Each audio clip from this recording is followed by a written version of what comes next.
Hello students, हमने monitoring of progress of reaction के बारे में कुछ पढ़ा था कि और उसके हमने दो मेथड भी कर लिए थे जो मैंने पहले आप लोगों को सिखा रखे हैं वो मेथड। और एक जो पहला मेथड था मेरा वो था प्रेशर रिलेटेड प्रॉब्लम्स। मैंने ये मैं करवा चुका। और जो सेकंड था मेरा वॉल्यूम रिलेटेड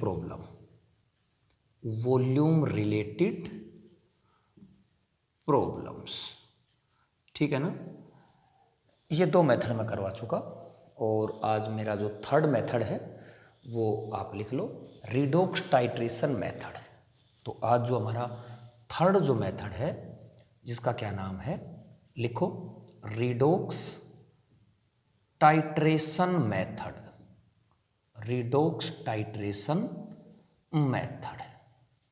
देखो, ये आपको पता ही है कि रिडोक्स का क्या मतलब होता है। इसका मतलब होता है रिडक्शन। आपने 11th में भी पढ़ा है कि अगर किसी रिएक्शन में रिडक्शन और ऑक्सीडेशन दोनों होते हैं तो उसको हम रिडोक्स रिएक्शन कहते हैं। तो ये क्या था, ऑक्सीडेशन। ये क्या है, ऑक्सीडेशन। तो रिडोक्स टाइट्रेशन मेथड जो है ये भी हमारा monitoring progress of the reaction का मेथड है। तो इसके अंदर हम क्या करेंगे, एक बार थोड़ा सा इसमें आप नोट कर लो, ठीक है ना। तो लिखो, आप इसके अंदर लिखो, in this method solution of reducing agent is treated with solution of oxidizing agent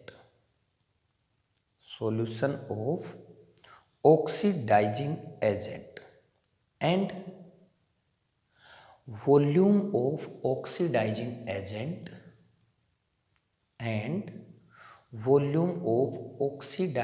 agent at different time intervals required for titration will be given in the problem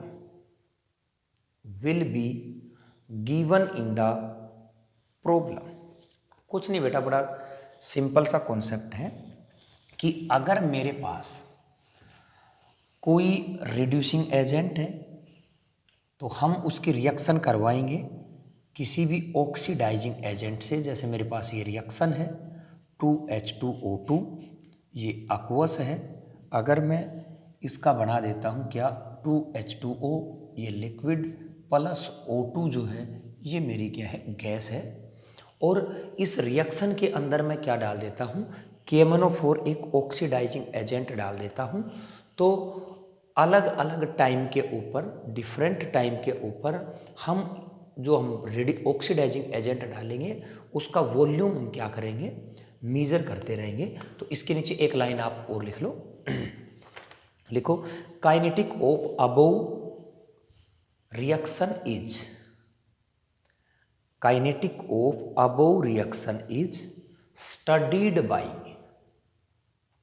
studied by titrating the given reaction mixture with a standard solution of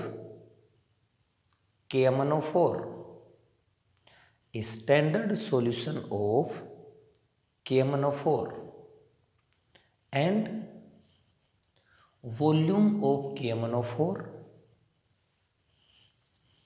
required for titration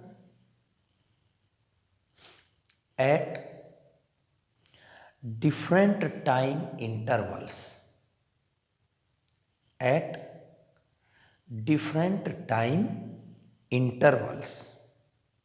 will be given in the problem।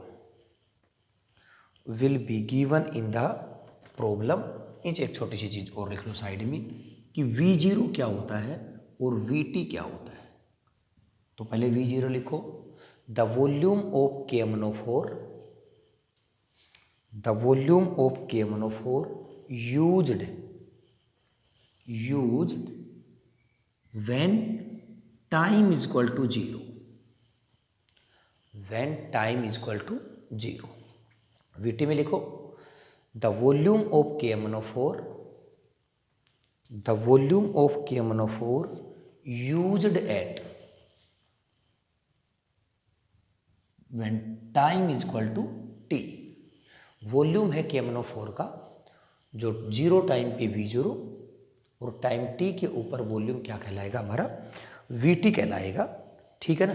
तो इस reaction में हम, अगर मेरे पास जब time 0 है तो यहाँ पे हम क्या लिखेंगे, A0 कंसंट्रेशन, यहाँ पे कुछ भी नहीं है। When time is equal to t, तो यहाँ पे क्या होगा, A0 माइनस 2x, क्योंकि कोफिशिएंट लगेगा। यहाँ पे क्या होगा 2x और यहाँ पे क्या होगा x होगा। ये हमने हर के अंदर इस तरीके की चीज़ की हुई है। ठीक है ना। दूसरी बात, अगर मुझे इसका रेट कांस्टेंट निकालना होगा, मैंने एक बात आप लोगों को पहले भी बता दी थी कि कोई भी monitoring progress of the reaction के जितने भी क्वेश्चंस होंगे, इनके अंदर सब के अंदर जो हमारी रिएक्शन है ना वो फर्स्ट ऑर्डर होगी, क्योंकि ये जो टॉपिक होता है ना ये केवल और केवल फर्स्ट ऑर्डर के लिए ही होता है। तो मैंने कहा इसका अगर मैं के निकालूंगा तो क्या होगा, 1/t log A0 minus 2x। ये मेरे पास क्या है, इसका फॉर्मूला बना दिया हमने। इस रिएक्शन का जो ऊपर रिएक्शन है इसका हमने क्या बना दिया है, फॉर्मूला बना दिया है। और अब हमें x की वैल्यू निकालनी है या A0 माइनस x की वैल्यू निकालनी है, तो इनके लिए हम छोटी छोटी बातें करेंगे। तो सबसे पहले हम इक्विवेलेंट का फॉर्मूला लिखेंगे, जो हमने पहले भी बता रखा है कि भाई इक्विवेलेंट्स जो है ना वो क्या होता है। इक्विवेलेंट्स लिख लो, n फैक्टर इनटू मोल्स। ये हमने 11वीं में भी आप लोगों को खूब बताया है। n फैक्टर इनटू मोल्स, ये क्या होता है, इसका फॉर्मूला होता है किसका, नंबर ऑफ इक्विवेलेंट का। और इस कॉन्सेप्ट के अंदर हम एक सिंपल सी बात क्या करेंगे, इस कॉन्सेप्ट में हम देखो यहाँ पे लिखेंगे इक्विवेलेंट्स ऑफ, या लिखेंगे equivalents of reducing agent is equal to equivalents of oxidising agent. ठीक है ना। दोनों के इक्विवेलेंट हम क्या करेंगे, बराबर करेंगे। ठीक है ना। और दूसरी बात, जो ऑक्सीडाइजिंग एजेंट जो है यहाँ पर ये मेरे पास KMnO4 है और रिड्यूसिंग एजेंट मेरे पास क्या है, H2O2 है। ये तो मेरे पास क्या है, KMnO4 है और रिड्यूसिंग एजेंट मेरे पास क्या है, H2O2 है। अब मुझे इन दोनों का क्या कर देना है, बराबर कर देना है इक्विवेलेंट्स। और किस तरीके से, अब हम अलग अलग करते हैं। देखो अब इसमें लिख रहा हूँ मैं, when time is equal to 0, when time is equal to 0, तो मुझे टाइम 0 के ऊपर सबसे पहले इसका वो करना है, मुझे रिड्यूसिंग एजेंट बताना है। तो इसका जो रिड्यूसिंग एजेंट है, इसका जो n फैक्टर है ना, क्योंकि इक्विवेलेंट क्या लिखेंगे, n फैक्टर इनटू मोल्स। तो इसका जो n फैक्टर क्या मान लेता हूँ मैं, n, और इसका जो मोल्स दे रखा है मेरे पास, कितना दे रखा है, A0, n into A0 is equal to इसका कैपिटल N इंटू वॉल्यूम क्या होता है, 0। दूसरी बात सुनो, यहाँ पे तो मैंने फॉर्मूला लगाया कौन सा, n फैक्टर इनटू मोल्स। यहाँ पे भी मैंने इक्विवेलेंट का फॉर्मूला लगाया है। ये कौन सा फॉर्मूला है, normality into volume, normality into volume है। और यहाँ से इसको मैंने इक्वेशन नंबर 1 मान लिया है। ठीक है। When time is equal to t, कि जब मेरे पास टाइम t है तो मेरे पास ये कंसंट्रेशन होगी। तो इस ऑक्सीडाइजिंग की कंसंट्रेशन n इंटू यहाँ पे A0 minus 2x is equal to इसकी क्या हो गई, नॉर्मेलिटी इंटू VT। इसका जो वॉल्यूम है ना वो आफ्टर टाइम t हुआ। ठीक है। अगर मैं इसको इक्वेशन नंबर क्या मानता हूँ, 2 मान लेता हूँ, और इक्वेशन नंबर 1 को अगर मैं 2 से डिवाइड कर देता हूँ तो n से n कट जाएगा, मेरे पास क्या बचेगा, V0 अपॉन VT, इधर तो ये बचा, इधर क्या बचा, n से n कट गया, क्या बचा, A0 upon A0 minus 2x। ये मेरे पास एक इक्वेशन बनी। मेरा कहने का मतलब है अगर मैं इस इक्वेशन को V0 अपॉन VT को इसकी जगह क्या मैं ये लिख सकता हूँ, बिल्कुल। तो मैं यहाँ पे ये लिखने लग रहा हूँ डायरेक्ट, ये फॉर्मूला यहाँ पे लिख रहा हूँ K is equal to 1 upon t log, और यहाँ पे क्या लिखूँगा बोलो, V0 अपॉन VT। क्या लिखा मैंने, V0 अपॉन VT। और ये मेरा एक इम्पोर्टेंट फॉर्मूला हुआ। और ये फॉर्मूला जो है ना, कहीं पर भी कोई भी रिएक्शन जिसके अंदर कोई भी रिड्यूसिंग एजेंट को हम ऑक्सीडाइज करवा रहे हैं और उसके अंदर मतलब उसका वॉल्यूम मेरे पास इस सवाल के अंदर अगर डाटा दिए हुए होंगे तो मुझे क्या मिलेगा, volume at 0 time, volume at T time. जैसे 20 मिनट के बाद वॉल्यूम कितना होगा वो मैं यहाँ पे लिखूँगा, 0 वॉल्यूम मेरा फिक्स होगा, यहाँ पे लिखूँगा। और जो टाइम यहाँ पे मैं 20 मिनट लेऊँगा तो यहाँ पे भी मुझे क्या लेना पड़ेगा, 20 मिनट। इसी तरीके से मैं क्या निकाल सकता हूँ, के निकाल सकता हूँ। अगर सवाल के अंदर डाटा दिए होते ना तो डाटा केवल और केवल V0, VT, VT1, VT2 इस तरीके से लिखे हुए मिलते।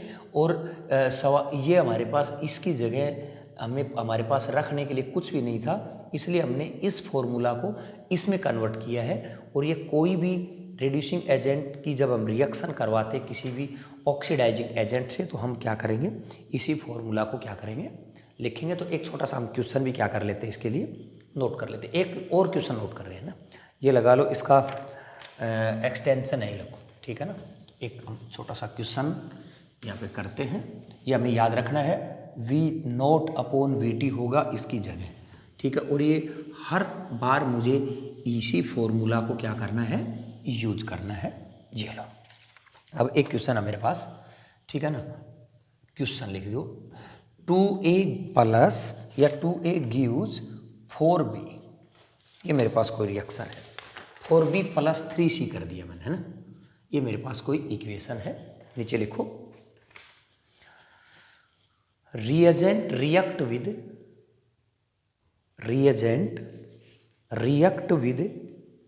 A, B and C, A, B and C, and their n factors are, n factor दे दिए गए हैं, and their n factors are in the ratio 2:3:5, n factor दे दिया गया है 2:3:5। if V0 is the volume required at T is equal to 0, required at T is equal to 0, और VT क्या है, दूसरा लिख लो VT, वही लिखो, VT is volume required when T is equal to T, when T is equal to T, ठीक है ना। ये मेरे पास इक्वेशन है। अगर मैं T इज इक्वल टू 0 की बात करता हूँ तो आपको पता है A0 है, यहाँ पे कुछ भी नहीं है। T is equal to T की बात करता हूँ तो यहाँ पे क्या होगा, A0 माइनस 2x, यहाँ पे 4x, और यहाँ पे क्या होगा, x होगा। ये हमें सबको पता है, ठीक है ना। अब मैं क्या करता हूँ, अब यहाँ पे अगर मैं कोई भी रिड्यूसिंग एजेंट ऑक्सीडाइजिंग एजेंट लेता हूँ, या फिर ये अगर ऑक्सीडाइजिंग एजेंट है तो मैं कोई रिड्यूसिंग एजेंट लेता हूँ, तो उनके किस तरीके से रिएक्शन करेंगे हमें कुछ नहीं करना, इनके इक्विवेलेंट्स को क्या कर देंगे, बराबर रख देंगे। तो सबसे पहले देखो, टाइम मेरा 0 था तो क्या मेरे पास रिएक्टेंट है, मेरे पास प्रोडक्ट भी है, केवल और केवल मेरे पास क्या है, रिएक्टेंट है। तो इसका अगर मैं इक्विवेलेंट लिखूंगा तो इसकी कंसंट्रेशन क्या है, A0 इंटू इसका n फैक्टर क्या है मेरे पास 2K, क्योंकि 2 मेरे पास इसका n फैक्टर दे रखा है, और इज इक्वल टू जो मेरे पास ऑक्सीडाइजिंग एजेंट है उसकी नॉर्मेलिटी इनटू वॉल्यूम एट 0। और ये मैंने क्या कर दिया है, मेरे पास इक्वेशन नंबर फर्स्ट बना दी है मैंने, ठीक है। यहाँ से मैं A0 की वैल्यू भी निकाल सकता हूँ, A0 is equal to n into V0 upon 2K। अब देखो मैंने A0 क्यों निकाला है आपको बता देता हूँ, क्योंकि यहाँ पे मैं इसका 1 अपॉन T log अगर K निकालूंगा तो ऊपर ए नोट नीचे ए नोट माइनस 2x। अब मुझे x की वैल्यू और निकालनी है ताकि इस फॉर्मूला में मैं क्या कर दूं, पुट कर दूं। अब मेरे पास क्या है कि time is equal to t की बात करता हूं। When time is equal to t, अब जब टाइम टी होगा तो मेरे पास ये भी है, मेरे पास ये भी है, मेरे पास ये भी है, ठीक है ना। सभी के इक्वलेंट्स को जोड़ूंगा और फिर मैं किसके बराबर रखूंगा, K1/4 के n इंटू वी टी के बराबर रखूंगा। तो यहाँ पे क्या लिखेंगे सबसे पहले, इसी पे देखो यहाँ पे इसका वो क्या हो जाएगा मेरे पास, ए नोट की जगह तो क्या लिख दूंगा मैं, ए नोट माइनस 2x इंटू क्या करूँ, इंटू क्या करूँगा 2k, ठीक है, प्लस का निशान। यहाँ पे क्या लिखूँ 4x इंटू कितना था इसका रेशियो 3k, ठीक है, प्लस यहाँ पे क्या है x, इसका रेशियो क्या है 5k is equal to normality into v t. Clear है। अब देखो अगर मैं इसको 2 को इससे मल्टीप्लाई करूँगा तो बोलो क्या आएगा, ए नोट 2k, क्या आएगा बोलो। और यहाँ पे माइनस का कितना हो जाएगा, माइनस का हो जाएगा 2 2 जा 4, 4x के, ये कितना बनेगा 12x के। 12 में से ये 4 गए तो कितने बच गए, 8 बच गए, प्लस यहाँ पे क्या है इसका रेशियो नहीं लिखा मैंने, नहीं 5 है ना, इसके सामने भाई 3 आएगा, सॉरी ये मैंने गलती कर दी।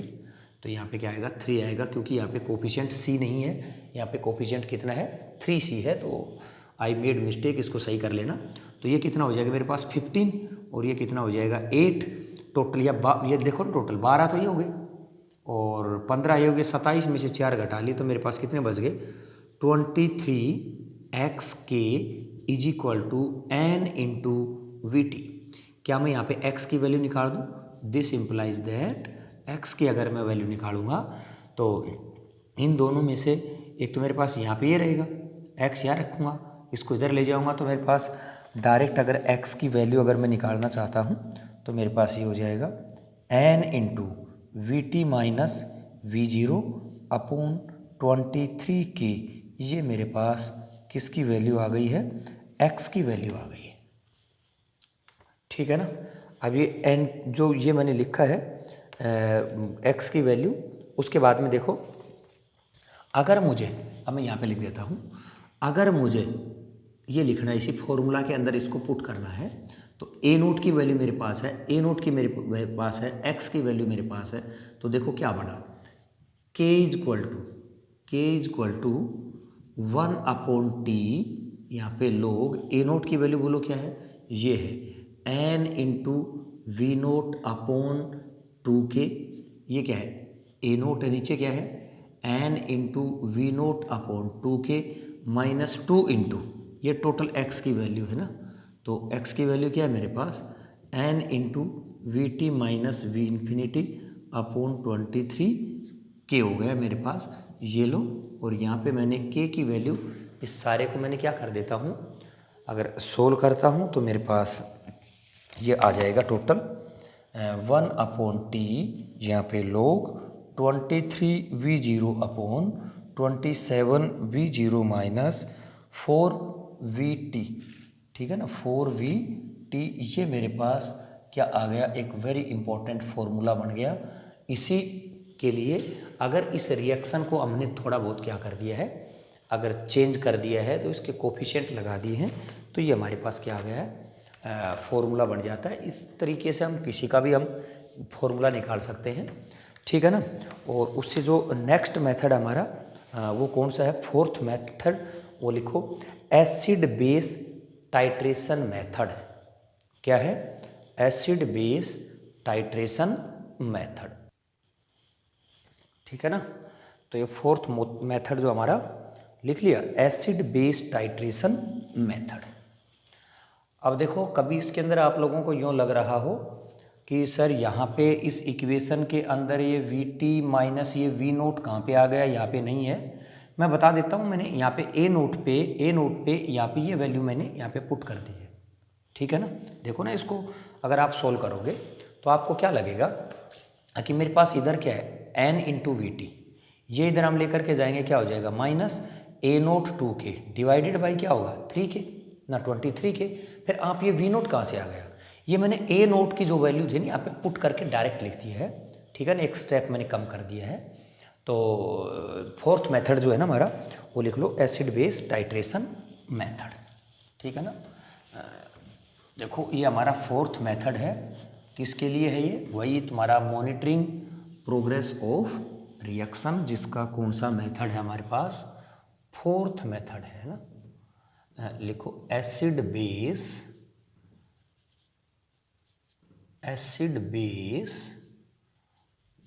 टाइट्रेशन मेथड, बड़ा सिंपल मेथड है, ठीक है ना। और इस एसिड बेस टाइट्रेशन मेथड के अंदर कुछ नहीं करना, जैसे आपने equivalent of oxidising agent is equal to equivalent of reducing agent किया है, उसकी जगह equivalent of acid is equal to equivalent of base कर देंगे, और बाकी उसी की तरह से है। और ये बड़ा स्पेशली यूज किया जाता है मेथड, तो आप इसके अंदर ये भी लिख लो, it is specially used for hydrolysis of ester,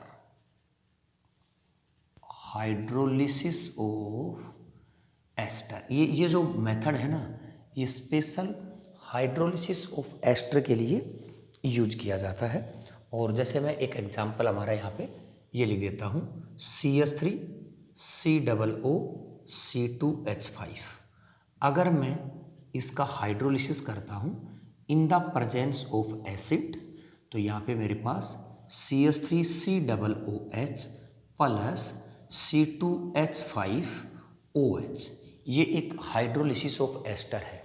देखो इसके अंदर एक बात बता देता हूँ कि ये मेरे पास जो है ना, ये एसिड निकलता है यहाँ पे, अगर मैं सपोज करो इसके ऊपर बेस डालता हूँ, तो बेस मेरा किसके साथ रिएक्शन करेगा, इस एसिड के साथ, समझ गए। तो इसका मुझे क्या लेना है, वॉल्यूम लेना है। लेकिन अगर मैं यहाँ पे V0 वॉल्यूम लेता हूँ, मतलब जब टाइम मेरे पास 0 है, तो मैं कहूँगा कि भाई इनका वॉल्यूम कहाँ से आएगा।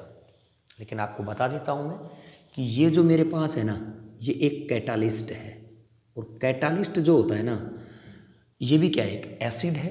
तो जो मैं बेस डालूंगा वो इस एसिड के साथ क्या करेगा, रिएक्शन करेगा। तो कभी भी दिमाग में बात नहीं आनी चाहिए कि शुरू में V0 के ऊपर ये चीज़ कहाँ से आएगी, V0 क्यों अगर हम यूज़ कर रहे हैं, जब मेरे पास प्रोडक्ट के साथ रिएक्शन करेगा, प्रोडक्ट जब बनेगा ही नहीं तो किस तरीके से रिएक्शन करेगा। तो इस तरह की बातें हमें नहीं सोचनी है। तो क्योंकि यहाँ पे ये प्रोडक्ट जो है ना बाद में बनता है, बात सही है कि मुझे इसका V0 नहीं लेना चाहिए था, लेकिन यहाँ पे ये कैटलिस्ट है और इसकी concentration through out the reaction कभी चेंज नहीं होती है, इसलिए मैं यहाँ पे V0 लेता हूँ। तो यहाँ पे अगर मैं इसकी रिएक्शन लिखता हूँ T=0, ए नोट बोलो, यहाँ पे कुछ नहीं, व्हेन T=T बोलो, क्या लिखूंगा, ए नोट माइनस एक्स, यहाँ पे लिखूंगा x, यहाँ पे लिखूंगा x, समझे कि नहीं। अब यहाँ पे मुझे T=∞ लेना पड़ेगा, तो यहाँ पे क्या लिखूंगा मैं, ए नोट, यहाँ पे क्या लिखूंगा, ए नोट। अब ये क्वेश्चन एक और आराइज हो गया यहाँ पे कि जब मैंने ऑक्सीडाइजिंग एजेंट के साथ रिएक्शन करवाई, रिड्यूसिंग एजेंट की, तब मैंने T=∞ नहीं लिया। क्यों नहीं लिया, क्योंकि मेरा रिएक्टेंट जो था ना, उसी के साथ रिएक्शन करने लग रहा था, क्या, KMnO4।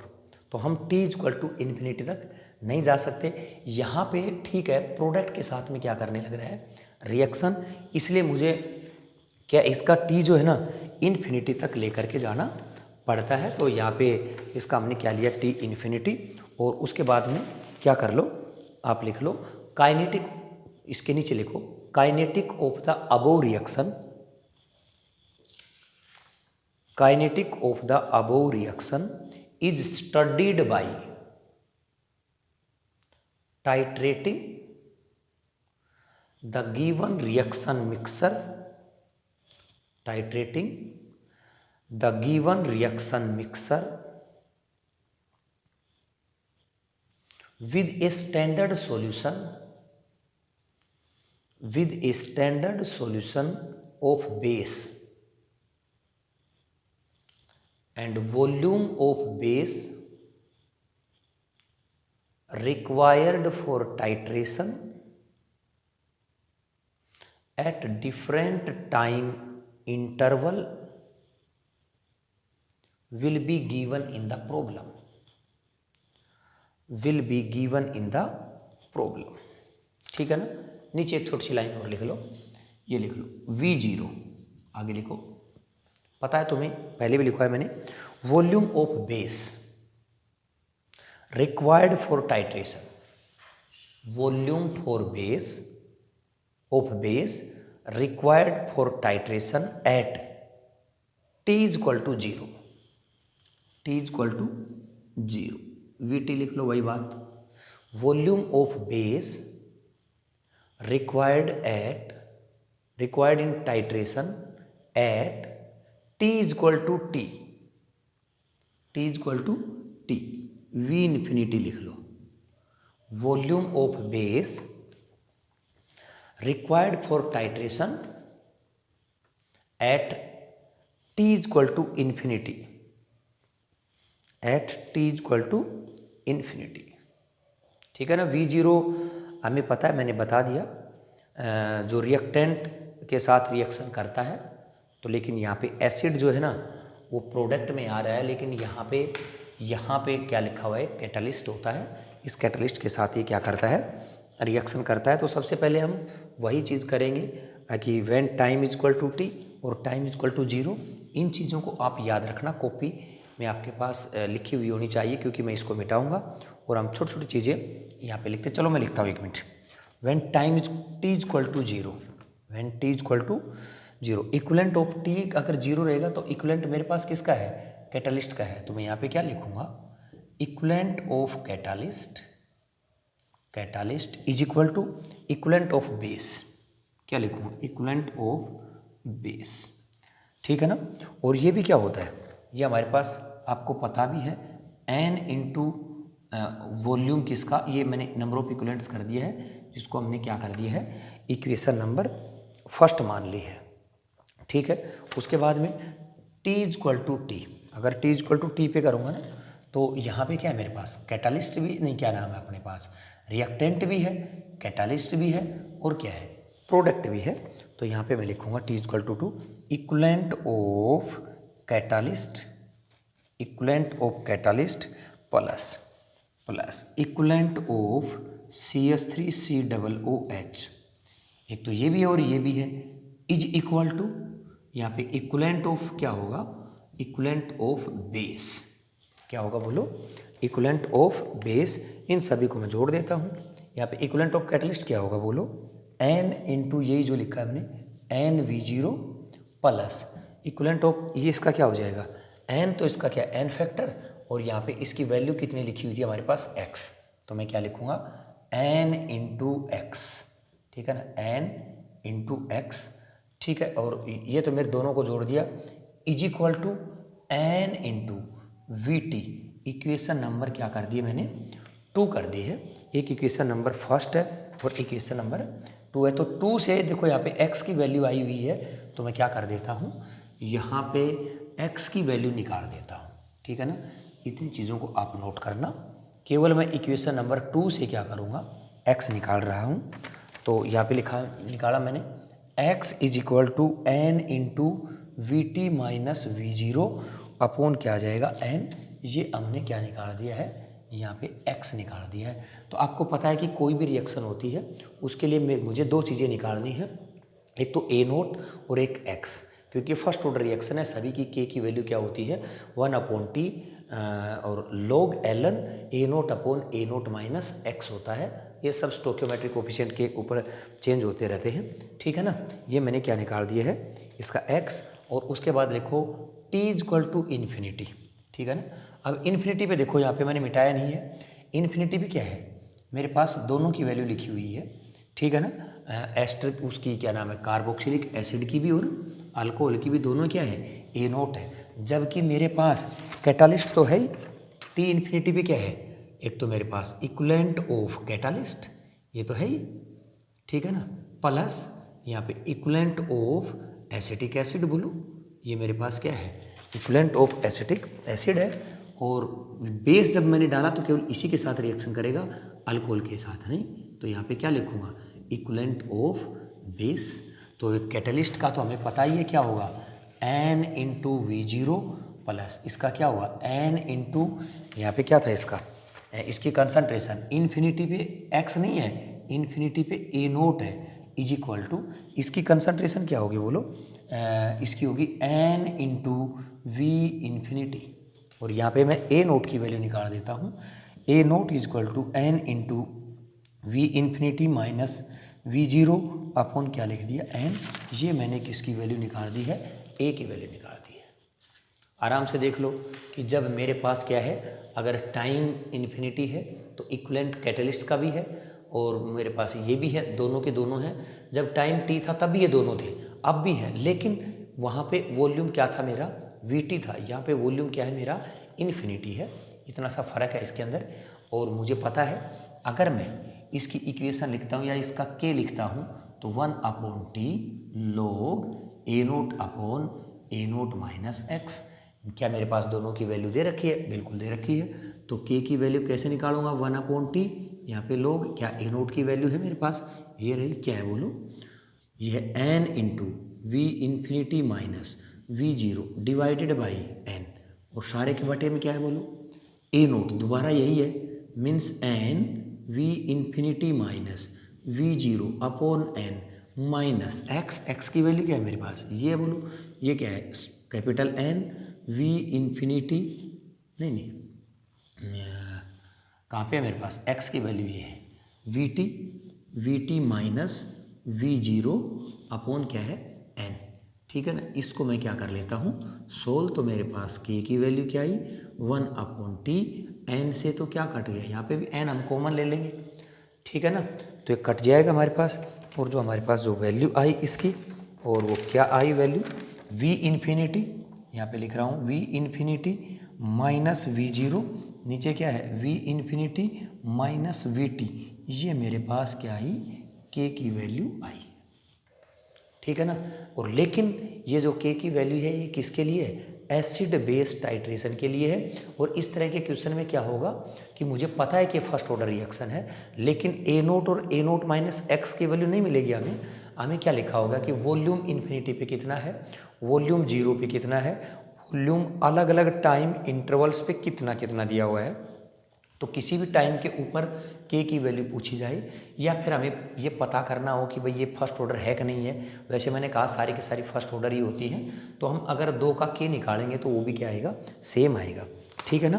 तो ये हमारा, इसके ऊपर हम एक छोटा सा क्वेश्चन कर लेते हैं, और लिखो, सिंपल सा है, तो एक क्वेश्चन लिख लो कि what should be the relation between, अगला जो क्वेश्चन इसी के बिहाफ पे क्वेश्चन हमारा, what should be the relation between, छोटा ही है यहीं कर दूंगा मैं, relation between v zero v t and v infinity, मुझे रिलेशन निकालना है किसमें, वी इन्फिनिटी वी टी और वी जीरो में। कब निकालना है, if 50% of the ester is, if 50% of the ester is hydrolysed, कि जब निकालना है कि जब 50% एस्टर जो है ना वो हाइड्रोलाइज्ड हो जाए, उस समय हमें इन तीनों के अंदर क्या निकालना है, रिलेशन निकालना है। किस किस के बीच रिलेशन निकालना है मुझे, V zero comma V infinity comma V T, इन तीनों के बीच क्या निकालना है मुझे, रिलेशन। देखो k is equal to 1/t log a naught upon a naught minus x. आपको पता है जब t को अगर मैं t हाफ करूँगा तो x की वैल्यू क्या हो जाएगी, ए नोट बाई 2, ये सब चीज़ें हमने कर रखी हैं। तो मेरे पास यहाँ पे k की वैल्यू क्या आई, 1/t log ऊपर ए नोट और नीचे ए नोट माइनस 2, यहाँ पे क्या हो जाएगा log 2, यहाँ पे क्या हो जाएगा k is equal to 1/t, यहाँ पे log, और ये हो जाएगा ऊपर ए नोट और नीचे भी क्या हो जाएगा ए नोट बाई 2, ए नोट से ए नोट कैंसिल, यहाँ पे क्या हो जाएगा log 2 हो जाएगा। समझिए मेरी बात। तो मुझे ये पता लगा कि अगर मैं, जो पहले मेरे पास सवाल था उसमें क्या था 1/t, यहाँ पे log और v infinity minus we zero, नीचे क्या था v infinity minus v T. अब इनकी जगह क्या लिखा है मैंने, केवल 2 लिखना है, तो मैं यहाँ पे 2 लिख दूंगा। देखो क्या लिखूंगा, v infinity minus we zero upon v infinity minus v t is equal to two करूँगा, इसको मैं इधर मल्टीप्लाई करूँगा तो मेरे पास क्या बना v infinity minus we zero is equal to two v infinity minus two v t, ये बस ये है, ठीक है ना। और अगर इसको मैं अगर इधर लेकर के आता हूँ तो माइनस का इन्फिनिटी बचेगा, तो माइनस माइनस कैंसिल कर देता हूँ मैं, तो यहाँ पे लिख देता हूँ वी टी मेरे पास क्या बचा, वी टी मेरे पास बचा, ये इधर चला जाएगा है ना, या टू वी टी बचा मेरे पास, टू वी टी बचा क्योंकि दो है ना, two v t is equal to क्या बचा, इसमें से घट जाएगा तो v infinity minus we zero, ये मेरे पास एक क्या हो गया, एक रिलेशन हो गया, ठीक है ना। तो हम किसी के लिए भी निकाल सकते हैं, ये ज़रूरी नहीं है कि 50% हाइड्रोलाइज हुआ तभी हम निकाल सकते। अगर इसी सवाल में क्या दे दिया जाता, ये दे दिया जाता कि भाई 75% कंप्लीट हुआ, तो आपको क्या करना होता कि यहाँ पे x की जगह 3a0/4 लिखते हैं हम, इस a0 में से 3a0/4 अगर घट जाता तो क्या बचता, a0/4, a0 से a0 कैंसिल हो जाता, 4 ऊपर चला जाता, तो यहाँ पे 2 है ना, इसकी जगह क्या आ जाता 4। इस तरीके से हम कितने भी परसेंट का हो, अगर इनका रिलेशन अगर हमें निकालना है तो हम तुरंत प्रभाव से निकाल सकते हैं। ये सारे के सारे बोर्ड लायक क्वेश्चन नहीं है, सब कंपटीशन के क्वेश्चंस हैं। ये जो पूरी मॉनिटरिंग का जो है ना, सारा का सारा किसका है, कंपटीशन का। मेरा कहने का मतलब है कि ये मैंने आपको 50% के हिसाब से बताया है, तो ज़रूरी नहीं है कि 50% या अगर कोई पूछ ले क्वेश्चन तो मैंने आपको तरीका बता दिया है, चाहे 50% हो, 75% हो, 87.5% हो, 30% हो, कुछ भी हो, हम हर सवाल को क्या कर सकते हैं, सोल्व कर सकते हैं। उसके बाद में हमारा जो नेक्स्ट जो टॉपिक नहीं, ये मेथड है, फिफ्थ मेथड, जिसका क्या नाम है, ऑप्टिकल रोटेशन मेथड, ठीक है ना। तो इसका हमारा जो फिफ्थ जो है वो लिख देते हैं ऑप्टिकल रोटेशन मेथड, ठीक है ना, लिख रहा हूँ मैं। जो हमने फिफ्थ लिखा, ये लो, क्या है, ऑप्टिकल रोटेशन मेथड, ये हमारा फिफ्थ मेथड है। और इसके ऊपर भी छोटे छोटे क्वेश्चंस आते हैं, पूछे जाते हैं। और इसके अंदर मैंने आप लोगों को पहले भी बताया है, इसको इन्वर्जन ऑफ केन शुगर का एक एग्जाम्पल लिया। ये सुक्रोज होता है C12H22O11, अगर आप इसका हाइड्रोलिसिस करते हो, ये मेरे पास क्या होता है, सुक्रोज होता है। अगर मैं इसका एंगल ऑफ रोटेशन अल्फा 1 मान लेता हूँ, जो किसका होता है, प्लस का होता है, क्योंकि ये जो है ना, ये मेरे पास डेक्स्ट्रो रोटेटरी होता है, डेक्स्ट्रो रोटेटरी होता है। ये क्या मतलब होता है डेक्स्ट्रो रोटेटरी, ये इसकी ऑप्टिकल एक्टिविटी है। अगर सुक्रोज को हम पोलरीमीटर के अंदर डालेंगे, पोलरीमीटर की जो ट्यूब होती है इस तरीके से 9 सेंटीमीटर की, उसमें डालेंगे ना, तो इसका जो angle of rotation right side में जाएगा, ठीक है ना। तो अगर ये राइट साइड में अगर रोटेट करता है ना, तो इसको हम डेक्स्ट्रो रोटेटरी बोलते हैं। अगर ये लेफ्ट साइड में करता तो क्या बोलते हैं, लीवो रोटेटरी। अगर ये रोटेट ही नहीं करता तो क्या होता, ऑप्टिकली इनएक्टिव। समझ गए मेरी बात। या फिर हम ये भी कह सकते हैं कि अगर इसका जो सॉल्यूशन है, इसके अंदर मैं अगर पीपीएल लाइन पास करता हूँ, प्लेन पोलराइज्ड लाइन पास कर देता हूँ, तो उस लाइन को ये क्या कर देगा, रोटेट कर देगा, तो ये ऑप्टिकली एक्टिव है। रोटेट नहीं करेगा तो ऑप्टिकली इनएक्टिव है। अगर रोटेट करता है तो कौन सी साइड करता है, अगर ये राइट साइड करता है तो ये डेक्स्ट्रो रोटेटरी है, अगर ये लेफ्ट साइड करता है तो ये लीवो रोटेटरी है। इसलिए जो सुक्रोज होता है ना, वो राइट साइड इसको रोटेट करता है, तो ये क्या होता है हमारे पास, डेक्स्ट्रो रोटेटरी होता है। इसके अंदर जो ही हमने एसिड डाला तो यहाँ में हमारे पास C6H12O6 जो एक ग्लूकोज बना, ठीक है ना, और दूसरा भी क्या बना, C6H12O6, इसका नाम क्या है, फ्रक्टोज। ये आपको मेडिकल वाले बच्चों को तो पता होगा, नॉन मेडिकल वाले सोचते होंगे कि जी ग्लूकोज और फ्रक्टोज दोनों का फॉर्मूला एक जैसा है। बायोमोलिक्यूल्स में हम खूब अच्छे से डिस्कस करेंगे। ये दोनों के दोनों आइसोमर्स हैं एक दूसरे के, दोनों में फ़र्क है बहुत। तो यहाँ पे जो है ना, ये डेक्स्ट्रो होता है, ठीक है, और ये मेरे पास क्या होता है, लीवो रोटेटरी होता है। इसलिए इसका एंगल मैं अल्फा 2 प्लस का ले लेता हूँ। जो राइट साइड की तरफ रोटेट करता है उसको प्लस के सिंबल से हम डिनोट कर देते हैं, और जो लेफ्ट साइड में होता है ना उसको माइनस से। तो यहाँ पे मैंने क्या लिख दिया, अल्फा 3। और सुनो, अगर इसका एंगल ऑफ रोटेशन की बात करते हैं तो इसका 19 पॉइंट समथिंग होता है, इसका जो है ना इसका बहुत ज़्यादा होता है, 92 माइनस में चला जाता है। तो इसको हम इन्वर्जन ऑफ केन सुगर भी कहते हैं। इस कॉन्सेप्ट को, इसको हम क्या बोलते हैं, inversion, inversion of cane sugar. क्यों कहते हैं, इसलिए कहते हैं, मेरी बात सुनो, कि खुद जो शुगर है ना, खुद जो ये शुगर है ना, सुक्रोज जो है ना, ये डेक्स्ट्रो है। और मेजर जो प्रोडक्ट बनता है ना, मतलब जो ज़्यादा रोटेशन वाला होता है ना लेफ्ट साइड में, वो क्या होता है, लीवो होता है। तो अगर कोई कंपाउंड खुद डेक्स्ट्रो रोटेटरी हो और उसका हाइड्रोलिसिस करने के बाद वो क्या बन जाता हो, लीवो रोटेटरी, मतलब लेफ्ट साइड की तरफ ज़्यादा रोटेट करता होगा, तो मेजर यही हुआ ना। ये क्या है कि जो ग्लूकोज है ना, ये राइट साइड की तरफ कम रोटेट करता है, लेकिन फ्रक्टोज जो है ना, ये लेफ्ट साइड में बहुत ज़्यादा रोटेट करता है। तो इसलिए क्या है कि इसका इन्वर्जन हो गया, उल्टा हो गया है, इसलिए इसको क्या बोल देते हैं, इन्वर्जन ऑफ केन शुगर बोल देते हैं। तो अगर मैं इसी इक्वेशन की बात करता हूँ, जब टाइम 0 है तो यहाँ पे क्या लिखूँगा, बोलो ए नोट। यहाँ पे मुझे कुछ लिखने की ज़रूरत नहीं है। अगर टाइम मेरे पास टी है तो बोलो ए नोट माइनस एक्स, यहाँ पे क्या लिखूँगा एक्स, और यहाँ पे क्या लिखूँगा एक्स लिख दूँगा। अगर मेरे पास टाइम इन्फिनिटी है, सेम केस है यहाँ पे भी एसिड का, तो यहाँ पे क्या बचेगा, कुछ नहीं, यहाँ पे क्या बचेगा ए नोट, और यहाँ पर भी क्या बचेगा ए नोट, बस सेम का सेम पहले जैसा ही है। और उसके बाद में हमें इसके नीचे एक दो लाइन लिख लो आप, छोटी छोटी लिखो, kinetic of above reaction, kinetic of above reaction is studied by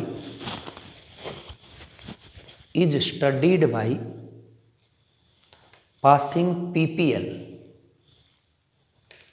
passing PPL का मतलब क्या होता है, plane polarised light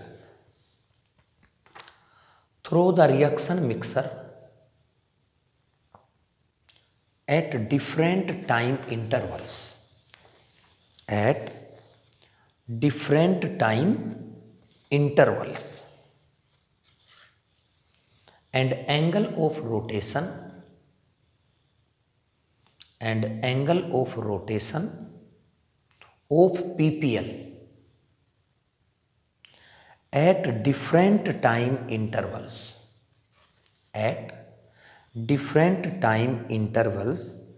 will be given in the problem,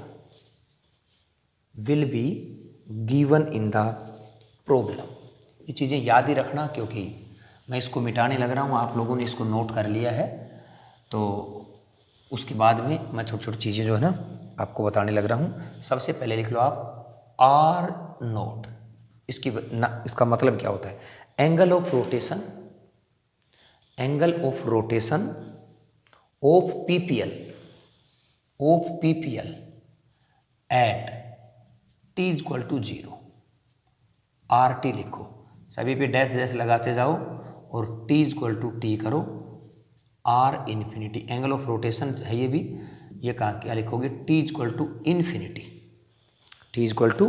infinity. और ये भी आपको पता है, अगर मुझे इसका के निकालना होगा तो 1/t log a naught minus x. लेकिन इस तरह के सवाल में कभी भी ए नोट और एक्स की वैल्यू नहीं लिखी हुई होती, हमें उनको इस एंगल ऑफ रोटेशन के अंदर इसको क्या करना है, कन्वर्ट करना है। और कभी भी आपको इस डेरिवेशन पे जाने की ज़रूरत नहीं है, जितने भी मैंने डेरिवेशन इसके करवाए हैं वो आप लोगों को रटने की ज़रूरत नहीं, हमें केवल डायरेक्ट फॉर्मूला अगर याद हो जाता है तो बहुत अच्छी बात है, ठीक है ना। तो यहाँ पे जो थीटा होता है, एंगल थीटा, वो थीटा जो है ना डायरेक्टली प्रोपोर्शनल टू कंसंट्रेशन, और theta is inversely proportional to length होता है, समझ गए। तो जो थीटा है ना इज डायरेक्टली प्रोपोर्शनल C2/L, और थीटा इज इक्वल टू जो प्रोपोर्शनलिटी कांस्टेंट हमने, this is proportionality constant, this is alpha into C/L, L means length, जो अल्फा होता है ना ये क्या होता है हमारा स्पेसिफिक रोटेशन, इसका नाम क्या है, स्पेसिफिक रोटेशन बोल देते हैं इसको, किसको, अल्फा को, ठीक है ना।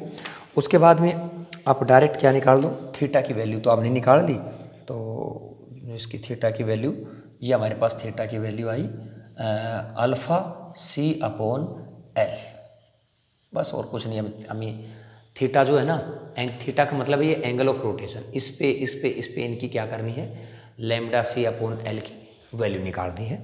ठीक है ना। तो मैं ये सभी की अलग अलग वैल्यू जो है ना ये निकाल देता हूँ। देखो अगर मैं यहाँ से चलता हूँ, ठीक है, और देखो यहाँ पे लिख रहा हूँ मैं when t is equal to 0, तो R0 इसकी जगह R0 लिखोगे। इसका क्या लिखोगे, is equal to alpha 1। Concentration क्या है अल्फा 1 की, A0। ये कहाँ से लेकर के आया मैं, देखो जब टाइम 0 था तो थीटा की जगह क्या लिखा मैंने, इस थीटा की जगह क्या लिखा 0, अल्फा की जगह क्या लिखा, देखो सुक्रोज के अंदर क्या लिखा था अल्फा 1, उसकी कंसंट्रेशन क्या लिखी हुई है मेरे पास थीटा, और इसकी क्या लिखी है मैंने एल लिखी है। कब, जब टाइम 0 था तो केवल और केवल सुक्रोज था मेरे पास, बाकी चीज़ें नहीं बनी थी। क्लियर है बात। उसके बाद अगर मेरे पास ये इक्वेशन नंबर मैंने फर्स्ट कर दी, अगर मेरे पास time is equal to T है तो यहाँ पे क्या आ जाएगा बोलो आर टी। लेकिन जब टाइम टी था तो मेरे पास सुक्रोज भी था, मेरे पास फ्रक्टोज भी था, मेरे पास ग्लूकोज भी था, तो मुझे तीनों को जोड़ना पड़ेगा और तीनों की कंसंट्रेशन से मुझे क्या करना है, गुणा।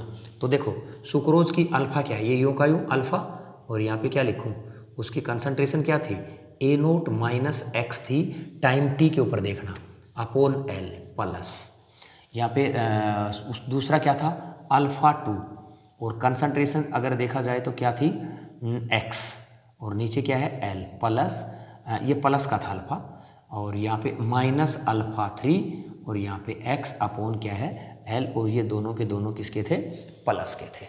मेरे हिसाब से ये समझ में आ गया, प्लस लगाने की ज़रूरत भी नहीं है, ठीक है ना, ये लगा दिया मैंने।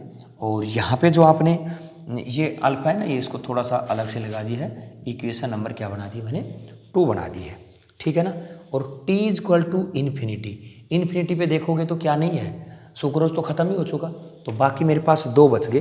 तो 2 कौन कौन से बच गए, t is equal to infinity, तो यहाँ पे क्या होगा बोलो r infinity is equal to, ये तो था ही नहीं, ये बच गया मेरे पास, एक तो क्या है L2, लेकिन x की जगह क्या बच गया A0 अपॉन L, प्लस का निशान, ये माइनस यहाँ पे क्या लिखूँ अल्फ़ा 3 इंटू एक्स की जगह क्या लिखूँगा यहाँ पर भी A0, नीचे क्या लिखूँगा L, ये मेरे पास क्या होगी इक्वेशन नंबर 3।